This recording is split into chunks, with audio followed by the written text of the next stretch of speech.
Hello friends, मेरे chemistry and astrology video channel पे आपका स्वागत है। तो आज हम एनालिसिस करेंगे सैंड का और चेक करेंगे इसमें क्या क्या नई चीज़ें हमें सीखने के लिए मिलती हैं। तो एज यूजुअल शुरू करूंगा फिंगर्स के एनालिसिस से, उसके बाद चेक करेंगे फिंगर्स की सेटिंग को एंड माउंट्स को, और सबसे लास्ट में हम चेक करेंगे लाइन्स को। इस तरह से पूरे हैंड का जो एनालिसिस हम कंप्लीट करेंगे। तो चलिए मैं शुरू करने जा रहा हूँ, साथ साथ ड्रॉ करता जाऊँगा आपके लिए ताकि आपको समझने में कोई दिक्कत ना हो।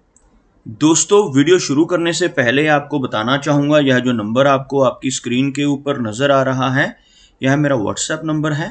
अगर आप भी अपने हाथ की वीडियो बनवाना चाहते हैं या फ़ोन कंसल्टेशन लेना चाहते हैं तो आप हमें व्हाट्सएप के ज़रिए, सिग्नल के ज़रिए या फिर टेलीग्राम के ज़रिए मैसेज सेंड कर सकते हैं। यहाँ पर आप देख सकते हैं इनकी जो हथेली है कुछ इस तरह से एक कंप्लीट स्क्वायर शेप बनाती हुई नज़र आ रही है, जो इंडिकेट करती है एक हार्डवर्किंग टाइप की नेचर को। और अगर इनकी फिंगर्स को चेक किया जाए तो यहाँ पर मीडियम लेंथ में इनकी फिंगर्स नज़र आ रही हैं। सभी फिंगर्स के बीच में कुछ हल्के गैप्स भी आपको बिल्कुल क्लियरली नज़र आएंगे। इन एरियाज़ में आप देख सकते हैं नेचुरल गैप्स बनते हुए, जो इंडिकेट करते हैं कि नेटिव काफ़ी ज़्यादा इंडिपेंडेंट स्वभाव का होगा। ऐसे व्यक्ति थोड़े से ज़िद्दी नेचर के भी होते हैं और जो काम करने की ठान लेते हैं उसको कर कर ही दम लेते हैं। कुछ इस तरह का स्वभाव फिंगर्स में बनने वाले यह गैप व्यक्ति को देते हैं। और अगर हम देखें फिंगर्स के ऊपर बनने वाली रेखाओं को, तो आप यहाँ पर देख सकते हैं सभी फिंगर्स के ऊपर यहाँ पर कुछ हल्की रेखाएं आपको नज़र आ रही होंगी। कुछ इस तरह की खड़ी रेखाएं, लगभग आपको यह रेखाएं सभी फिंगर्स के ऊपर नज़र आएंगी। ऐसी रेखाओं का होना दर्शाता है कि नेटिव काफ़ी मिलनसार स्वभाव का होगा, काफ़ी अच्छी नेचर भी ऐसी व्यक्ति की रहती है। दूसरों के साथ बहुत अच्छे से तहजीब से पेश आने वाली नेचर ऐसे व्यक्ति की देखी जा सकती है। अगर हम लेंथ की बात करें तो फिंगर्स मीडियम लेंथ में है। यहाँ पर इनकी जो तर्जनी उंगली है, जिसको हम इंडेक्स फिंगर कहते हैं, बहुत अच्छी लंबाई में नज़र आ रही है। यह फिंगर गुरु की फिंगर कहलाती है, इसको हम इंडेक्स फिंगर या तर्जनी भी कहते हैं। अगर यह फिंगर अच्छी लंबाई में हो तो नेटिव की लीडरशिप क्वालिटीज़ काफ़ी अच्छी रहती हैं। ऐसे व्यक्ति दूसरों को रास्ता दिखाने वाले होते हैं। काफ़ी स्पिरिचुअल टाइप की नेचर, धार्मिक नेचर और नॉलेजेबल पर्सनैलिटी इस फिंगर की अच्छी लंबाई होने की वजह से नेटिव को मिलती है। अगर हम देखें इनकी शनि फिंगर को, तो आप यहाँ पर देखेंगे बिल्कुल स्ट्रेट और काफ़ी अच्छी लेंथ में यह फिंगर नज़र आ रही है। शनि फिंगर का अच्छी लंबाई में है होना नेटिव को मेहनती बनाता है, डिसिप्लिन्ड बनाता है। ऐसे नेटिव अनुशासन प्रिय और न्याय प्रिय होते हैं और अपनी इन्हीं खूबियों की वजह से जीवन में अच्छी तरक्की कर पाने में ऐसे व्यक्ति कामयाब हो जाते हैं। अगर हम देखें इनकी सूर्य फिंगर को, आप यहाँ पर देखेंगे मीडियम लेंथ में यह फिंगर नज़र आ रही है, लेकिन अच्छी लंबाई यहाँ पर सूर्य फिंगर का अच्छी लंबाई में होना नेटिव को एक अच्छा सोशल सर्कल देता है। उसके साथ साथ ऐसे व्यक्ति की क्रिएटिव क्वालिटीज़ और आर्टिस्टिक नेचर भी रहती है। ऐसे व्यक्ति कुछ ना कुछ क्रिएटिव काम करने में काफ़ी अच्छा इंजॉय करते हैं। और अगर हम देखें इनकी मरकरी फिंगर को, तो आप यहाँ पर देखेंगे मरकरी फिंगर की जो लेंथ है यहाँ पर सूर्य फिंगर के टॉप फैलेंज तक पहुँचती हुई एक लंबी और सीधी मरकरी फिंगर का होना इंडिकेट करता है कि नेटिव के कम्युनिकेशन स्किल्स काफ़ी बेहतर रहेंगे। ऐसे व्यक्ति का बिजनेस एक्यूमेन भी काफ़ी अच्छा होता है जिनकी यह फिंगर अच्छी लंबाई में हो। साथ ही साथ कैलकुलेशंस करने की जो कैपेबिलिटी है, जो काबिलियत है, वो भी नेटिव के भीतर अच्छी देखी जा सकती है। सूर्य फिंगर के ऊपर तिल का चिन्ह होना थोड़ा सा नेगेटिव रिजल्ट देता है। समाज में यश मिलने में कमी ऐसे व्यक्ति को फेस करनी पड़ सकती है। कई बार यहाँ पर डिफेम की संभावनाएं भी, इस तरह का चिन्ह अगर सूर्य फिंगर के ऊपर हो या सूर्य पर्वत पर हो तो भी इस तरह के केस में डिफेम मिलने की संभावनाएं भी बढ़ जाती हैं। अब बात करते हैं इनकी सभी माउंट्स की और उसके बाद हम चेक करेंगे इनकी सभी रेखाओं को भी। तो यहाँ पर आप देखेंगे अगर मैं एक लाइन ड्रॉ करता हूँ तो कुछ इस तरह की एक रेखा बनकर सामने आती हुई, यहाँ पर कोई भी माउंट इनका लो सेट होता हुआ नजर नहीं आ रहा। अगर हम इनके बृहस्पति यानी गुरु पर्वत की बात करें तो आप देखेंगे यह माउंट काफ़ी उभरा हुआ है। एक उठा हुआ बृहस्पति माउंट नेटिव को बहुत अच्छी नॉलेज देता है।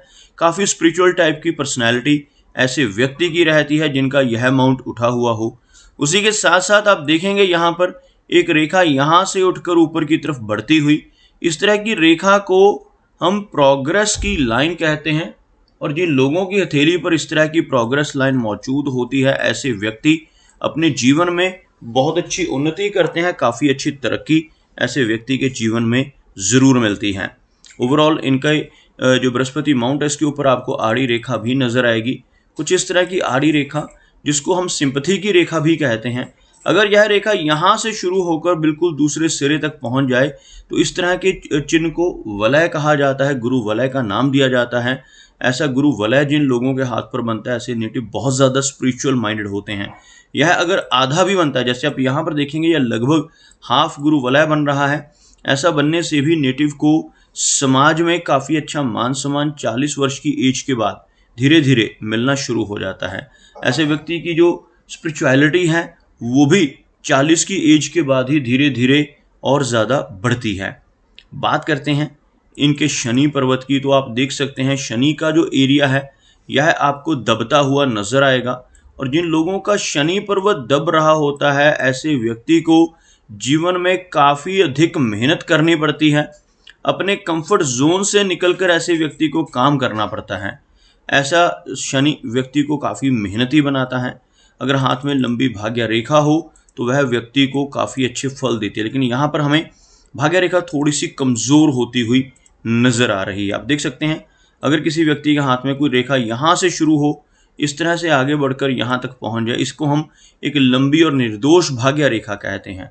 लेकिन अगर यही रेखा आपको कुछ इस तरह से बीच में से शुरू होती नजर आए और बीच बीच में उसमें ब्रेक्स हों, टूटी हुई रेखा हो, इस तरह की रेखा नजर आए, तो यह नेटिव को काफ़ी सारे अप्स एंड डाउन्स देती है।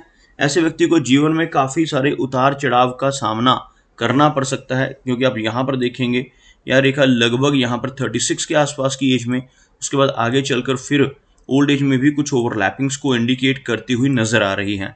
ऐसी भाग्य रेखा का होना नेटिव को काफ़ी मेहनत करवाता है, लेकिन ऐसा व्यक्ति अपनी मेहनत के बलबूते पर अच्छी इनकम जनरेट कर पाने में कामयाब हो जाता है।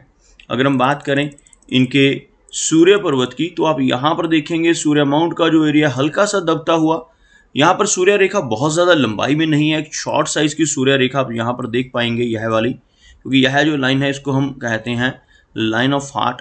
इसी के ऊपर सूर्य रेखा का होना इंडिकेट करता है कि नेटिव को जो रिकॉग्निशन है, जो पहचान है समाज में, वो लेटर एज में चलकर मिल पाएगी, क्योंकि यहाँ से 58 के आसपास की एज शुरू होती है, यहाँ से इनकी सूर्य रेखा शुरू होती हुई नजर आ रही है। तो सूर्य देव की तरफ से इन्हें जो लाभ मिल पाएगा वो लेटर एज में मिलने की संभावनाएं अधिक रहेंगी। सूर्य पर्वत यहाँ पर दबता हुआ, जिस वजह से यश मिलने में कमी ऐसे व्यक्ति को महसूस होती है।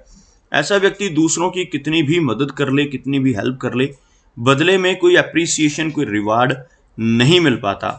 बात करते हैं इनके बुध पर्वत की। आप यहाँ पर देखेंगे इनका जो मरकरी का एरिया है उठा हुआ है, उभरा हुआ बृहस्पति माउंट नेटिव को काफ़ी अच्छे कम्युनिकेशन स्किल्स देता है। ऐसे व्यक्ति का बिजनेस एक्यूमेन भी काफ़ी स्ट्रांग रहता है। अगर कोई लंबी मरकरी लाइन हाथ में हो, जैसे किसी व्यक्ति के हाथ में यहाँ से रेखा शुरू होकर सीधा यहाँ तक पहुँच जाए, ऐसी लंबी रेखा जिसको हम बुध की रेखा या मरकरी लाइन कहते हैं, अगर निर्दोष रेखा ऐसे हाथ में हो तो ऐसा व्यक्ति बहुत बड़ा बिजनेसमैन बन सकता है। लेकिन अगर इस रेखा में आपको कुछ इस तरह की ओवरलैपिंग्स नजर आए, जो आप यहाँ पर देख पाएंगे, इनकी वजह से बिजनेस के जरिए या किसी तरह की ट्रेडिंग करते समय नेटिव को थोड़ा सा ध्यान रखना चाहिए, क्योंकि इस तरह की रेखा होने से ट्रेडिंग में या बिजनेस में लॉसेज होने की संभावना रहती है। साथ ही साथ डाइजेस्टिव सिस्टम भी वीक होने की संभावना इस तरह की ब्रोकन मरकरी लाइन व्यक्ति को देती है। चलिए आगे देखते हैं इनकी मेजर लाइंस इनके बारे में किस तरह की इंडिकेशन देती हैं। तो आप यहाँ पर देख सकते हैं इनकी जो लाइन ऑफ हार्ट है बिल्कुल सीधा आगे बढ़कर इनके गुरु पर्वत तक पहुँचती हुई कुछ इस तरह से, और यहाँ पर आकर बाइफोर्क होती हुई यह रेखा आप देख पाएंगे इस तरह से। इस तरह का जो सिंबल है जिसको हम विष्णु चिन्ह कहते हैं, अगर बृहस्पति पर्वत के ऊपर आकर बने तो यह व्यक्ति को बहुत लाभ देता है। ऐसा व्यक्ति अगर ईमानदारी से काम करता रहे तो जीवन में काफ़ी अच्छी तरक्की ज़रूर पा लेता है। और आप यहाँ पर एक चीज़ देखेंगे, इनकी जो लाइन ऑफ हार्ट है इसमें कुछ नीचे की तरफ चलने वाली ऐसी छोटी छोटी ब्रांचेज आपको नजर आएंगी। इस तरह की ब्रांचेस का होना नेटिव की इमोशनल नेचर को भी दर्शाता है। ऐसे व्यक्ति काफ़ी केयरिंग पर्सनैलिटी के होते हैं, लेकिन जिन लोगों के ऐसी काफ़ी सारी ब्रांचेस हार्ट लाइन के नीचे की तरफ मौजूद हों, इन्हें इमोशनल सेटबैक्स का सामना भी जीवन में करना पड़ सकता है। और आप यहाँ पर देखेंगे कुछ आइलैंड जैसा स्ट्रक्चर यहाँ पर बनता हुआ इस रेखा में, जैसे यह छोटे छोटे आइलैंड्स आपको बनते नजर आएंगे। इस तरह के आइलैंड्स अगर हार्ट लाइन पर बने तो लेटर एज में चलकर नेटिव को ब्लड प्रेशर जैसी दिक्कतें या हार्ट से संबंधित कुछ समस्याएं परेशानी दे सकती हैं। चलिए आगे बढ़ते हैं और देखते हैं इनकी माइंड लाइन को। तो आप यहाँ पर देख सकते हैं इनकी जो माइंड लाइन है काफ़ी अच्छी लंबाई में नज़र आ रही है। बिल्कुल इस एरिया से शुरू होकर दूसरे सिरे तक पहुँचती है माइंड लाइन।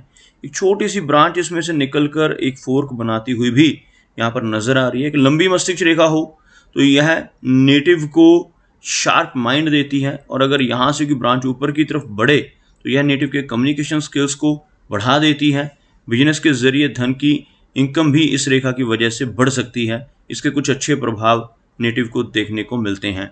और यहाँ पर मनी ट्रायंगल की फॉर्मेशन अगर देखी जाए तो आप देखेंगे 3 रेखाओं से मनी ट्रायंगल बनता है। यह रेखा जो है इसको हम माइंड लाइन कहते हैं, यह रेखा जो है इसको हम कहते हैं फेट लाइन, और यह रेखा जो है इसको कहा जाता है मर्करी लाइन। जब ये तीनों रेखाएं एक दूसरे को टच करती हैं तो यह नेटिव को धन संग्रह करने में हेल्प करती हैं। इस तरह की ट्रायंगल को मनी ट्रायंगल का नाम दिया जाता है, और ऐसा ट्रायंगल होने से नेटिव अपनी ओल्ड एज तक पहुंचता पहुंचता काफ़ी अच्छा धन एकत्रित कर लेता है। माइंड लाइन काफ़ी अच्छी नज़र आ रही है, लेकिन थोड़ा सा झुकाव लास्ट में चलकर नीचे की तरफ होना थोड़ी एंग्जाइटी की दिक्कत नेटिव को दे सकती है। आगे बढ़ते हैं और देखते हैं इनकी लाइन ऑफ लाइफ को। आप यहाँ पर देखेंगे लाइफ लाइन बाहर की तरफ निकलती हुई जो घर से दूर किसी दूसरे स्थान पर जाकर बसने की तरफ इंडिकेशन देती है। ऐसा व्यक्ति मिडिल एज के बाद कुछ इस तरह का स्टेप भी ले सकता है कि किसी और कंट्री में जाकर या किसी और स्टेट में जाकर लंबे समय के लिए स्टे करे। इस तरह की रेखा होने से नेटिव की जो एज है वो 70 के आसपास, 70-75 के आसपास रहने की संभावनाएं रहेंगी। और लास्ट में चलकर यहाँ पर ऐसी ब्रेक्स का होना, ऐसी रेखाओं का होना इंडिकेट करता है कि नेटिव को 70 की एज के बाद कुछ हेल्थ इश्यूज का सामना करना पड़ सकता है। अगर हम देखें इनके शुक्र पर्वत को तो आप यहाँ पर देखेंगे यह वीनस का एरिया, यहाँ पर तिल का चिन्ह होना मैरिड लाइफ के लिए अच्छा नहीं माना जाता। रिलेशनशिप्स में भी इस तरह का चिन्ह होने से दिक्कतें और रिप्रोडक्टिव सिस्टम से संबंधित जुड़ी दिक्कतें यहाँ पर इस तरह का तिल का चिन्ह शुक्र पर्वत के होने की वजह से हो सकता है। और आप यहाँ पर देख सकते हैं कुछ बारीक रेखाएं, इस तरह की रेखाएं होने से रिलेशनशिप्स में स्टेबिलिटी रहने की संभावनाएं भी यह रेखाएं बढ़ाती हैं। लेकिन ओवरऑल वीनस माउंट अगर उभरा हुआ होता तो ऐसा नेटिव थोड़ा खर्चीले स्वभाव का होता है और जीवन में हर तरह की सुख सुविधाएं भी पा लेता है। अगर हम देखें इनके चंद्र पर्वत को तो यह इनका चंद्र पर्वत का एरिया उभरा हुआ नजर आ रहा है। चंद्र पर्वत पर आपको कुछ रेखाएं इस तरह से ऊपर की तरफ चलती हुई भी नजर आएंगी। ऐसी रेखाएं होने से लंबी दूरी की यात्राएं नेटिव के जीवन में कई बार हो सकती हैं। विदेश यात्राएं करने का मौका भी ऐसे व्यक्ति को अपने जीवन में मिलता है ऐसी रेखाएं होने की वजह से। यहाँ पर आप देखेंगे एक इस तरह की रेखाओं से फिश की आकृति आपको बनती हुई नजर आएगी। ऐसा फिश का सिंबल जब केतु पर्वत के ऊपर बनता है तो यह नेटिव को सडन वेल्थ गेन्स भी देता है। कई बार अचानक धन लाभ होने की संभावनाएं रहती हैं। इनहेरिटेड वेल्थ मिलने की संभावनाएं, इंश्योरेंस का पैसा, इस तरह का पैसा भी व्यक्ति को जीवन में मिल सकता है जो अचानक से नेटिव को किसी न किसी वजह से, किसी रिलेटिव की वजह से, हेरिडिटरी या जो इनहेरिटेंस होते हैं उसकी वजह से मिलने की संभावनाएं लेटर एज में चलकर इस तरह का चिन्ह दे सकता है। तो दोस्तों ये कुछ एनालिसिस थे इनके हैंड के बारे में, और मेरी कोशिश यही रहती है कि सभी सवालों के जवाब एक ही वीडियो के थ्रू दे पाऊँ। लेकिन फिर भी कोई ना कोई चिन्ह या सवाल रह जाते हैं तो मेरी कोशिश यही रहती है कि सभी सवालों के जवाब एक ही वीडियो के थ्रू दे पाऊँ। लेकिन फिर भी अगर इनका कोई क्वेश्चन पेंडिंग है तो मुझे व्हाट्सएप के जरिए मैसेज सेंड कर सकते हैं।